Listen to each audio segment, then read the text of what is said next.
जय शंकर के मित्रों, श्री मुंबा देवी ज्योतिष शोध संस्थान में आप सबका हार्दिक स्वागत है। मां भगवती पीताम्बरा का शुभाशीर्वाद देते हुए कुंडली विश्लेषण की श्रृंखला को आगे बढ़ाते हुए आज हम विश्लेषण करने जा रहे हैं श्रीमान राहुल गांधी जी की जन्म कुंडलिका। श्रीमान राहुल गांधी जी का जन्म 19 जून 1970 दिन में 2:28 दिल्ली में हुआ।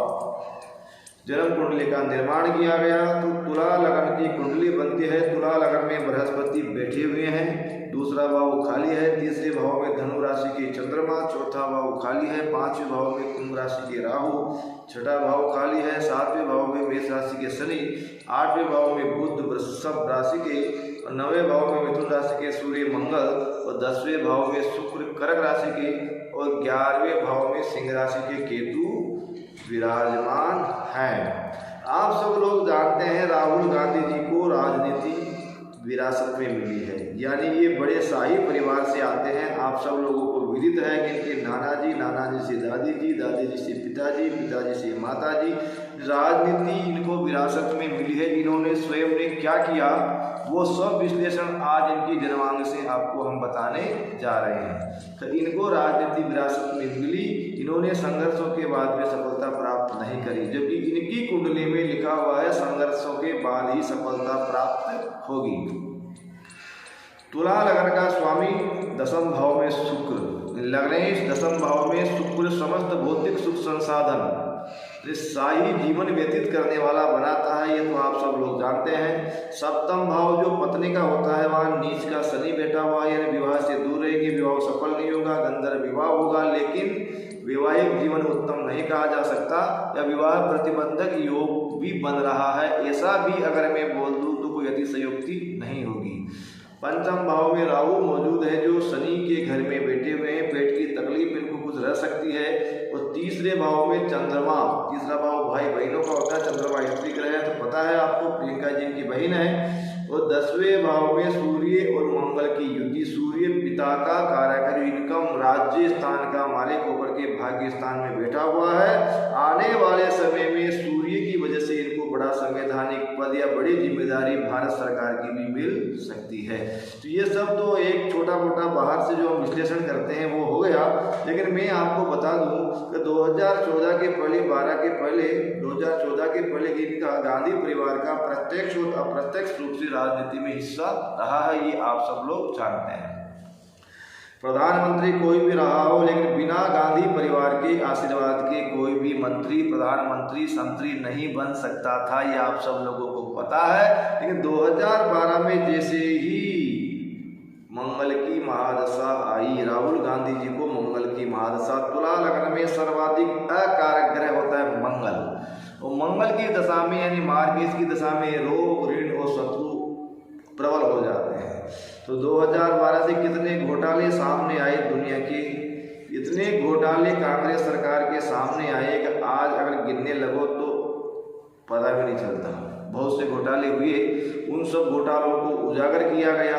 सब ये विरोधी जैसे मान लो बाबा रामदेव है, नरेंद्र मोदी जी हैं, जितने भी लोग हैं वो सब खुल करके इनके विपक्ष में आ गए, और बाबा रामदेव के आंदोलन में बहुत बड़ी फजीहत कांग्रेस सरकार की हुई, ये आप सब लोग जानते हैं। तो 2012 से ऐसा क्यों हुआ? क्योंकि राहुल गांधी को मंगल की महादशा प्रारंभ हो चुकी थी, और मंगल दंगल करवाने वाले ग्रह हैं, और मंगल मार्गेश होने से रोग, ऋण और शत्रु उत्पन्न करने वाले ग्रह माने जाते हैं। तो सर्वाधिक खराब समय जातक का होता है मार्गेश की महादशा।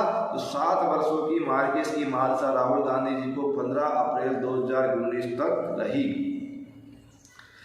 जैसे ही 15 अप्रैल 2019 यानी अप्रैल के चुनाव में भी राहुल गांधी जी एक जगह से हार गए, जो जिनके नाम के ऊपर अगर किसी सामान्य व्यक्ति को भी खड़ा कर दिया जाए तो वो चुनाव जीत जाता था।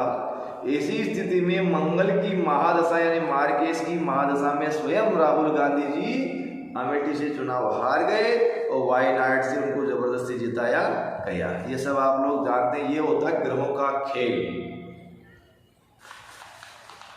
ग्रह इस प्रकार से आदमी को नचाते हैं।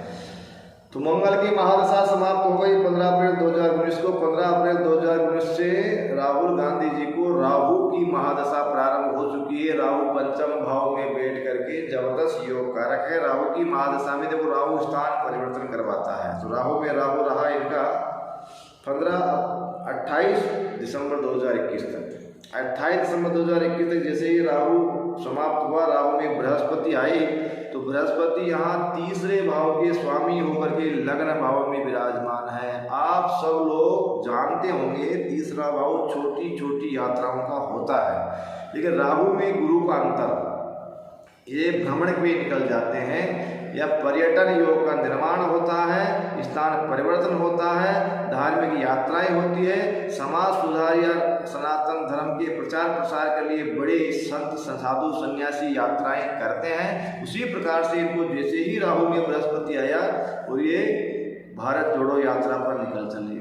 अब गुरु है तो गुरु तो धार्मिक वेशभूषा धार्मिकता को बढ़ावा देने वाले ग्रह हैं। देखो तिलक लाली दाढ़ी वाड़ी किसी बदली थी, साधु सन्यासियों की सदृश ये हो गए। प्रधानमंत्री बनना नहीं बनना, चुनाव जीतना नहीं जीतना, वो सब अलग चीज़ें हैं। मैं सिर्फ यहाँ ये बताने जा रहा हूँ कि राहु की महादशा में स्थान परिवर्तन यात्रा, भारत जोड़ो यात्रा भारत को जोड़ते जोड़ते आगे बढ़ रही है। और बृहस्पति का अंतर तो बृहस्पति के संपूर्ण गुण जातक में मौजूद हो जाते हैं, जैसा कि आप देख रहे हैं राहुल गांधी जी किस प्रकार से बिल्कुल मस्त मौला साधु फकीर की तरह चले जा रहे हैं। तिलक लगा करके दाढ़ी वाड़ी बड़ी हुई है, साधु सन्यासी भी सदस्य जिनके विचार हैं और वाणी भी उनकी बहुत जबरदस्त हो गई। हालांकि इस कुंडली में वाणी का जो स्वामी है हमेशा वाणी से इनको मात दिलवाता है। एक्टिविटीज वाणी, बुध इनका डाउन है। बुध का उपाय अगर इनके द्वारा किया जाए तो 100% इनकी वाणी भी प्रभावशाली होगी। तो भारत जोड़ो यात्रा में गुरु के अंतर में चल रही है। गुरु की अंतर में किसी भी पत्रिका में देख लो, गुरु के अंतर में धार्मिक यात्राओं के योग बनते हैं, तो हम इसको धार्मिक यात्रा ही कह सकते हैं कि कन्याकुमारी से लेकर के कश्मीर तक का समस्त धार्मिक परिवेश में यात्रा हो रही है। तो इस यात्रा का इनको बड़ा बेनिफिट मिल सकता है, क्योंकि राहु में गुरु जैसे ही समाप्त होगा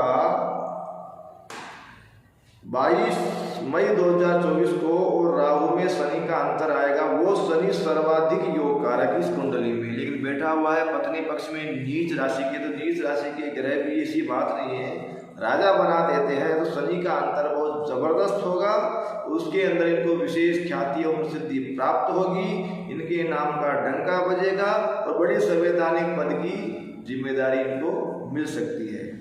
राहु में शनि बहुत कुछ करेगा इनके लिए। हालांकि अभी बृहस्पति के अंतर में तो इनकी यात्रा होगी। बृहस्पति तीसरे भाव का स्वामी होकर के लग्न भाव में विराजमान है, जो छोटी और बड़ी यात्राओं को इंगित करता है। और बृहस्पति की दशा अंतरदशा में धार्मिक यात्राएं, देश देशांतर भ्रमण, यज्ञ अनुष्ठान आदि के योग बनते हैं। तो राहुल गांधी जी भी अभी बृहस्पति के अंतर में देखो कन्याकुमारी से लेकर के कश्मीर तक बीच में जितने तीर्थ स्थान पड़ रहे हैं, ब्राह्मण साधु सन्यासी सबसे मुलाकात हो रही है, साधु का सा वेश हो गया है, वाणी में भी तेज उत्पन्न हो रहा है धीरे धीरे। मैंने कल उनका भाषण देखा था और वो भाषण देख करके मैंने आज उनकी जन्म पत्रिका का विश्लेषण करने का निश्चय किया। बहुत जबरदस्त है। बृहस्पति निकलने के बाद सफलता मिलेगी, चिंता ना करें। संघर्ष हुआ, संघर्षों के बाद ही सफलता प्राप्ति राहुल गांधी जी की कुंडली में लिखी हुई है। जय शंकर, शुभ आशीर्वाद। कल फिर कुछ समय किसी अलग विषय के साथ में राम राम।